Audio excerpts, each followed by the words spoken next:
it's a great day, if you're a Sonics fan in Washington State or a Sonics fan anywhere. Super excited about the announcement today, from the NBA. And for me, it's, as I think you all know, I certainly grew up watching the Sonics.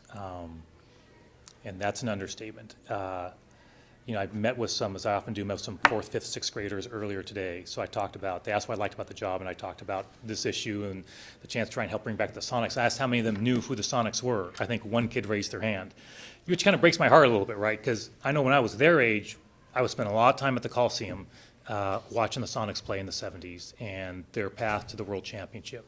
And just like what the Seahawks are right now, for our state, how galvanizing that is and unifying and what it means for our state. That's obviously what the Sonics were for a lot of people in our state.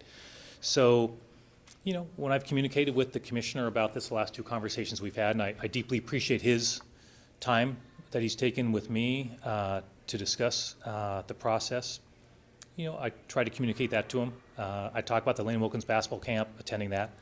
So I think I speak to him just as much as a fan, as much as a governor, and excited about what's coming next.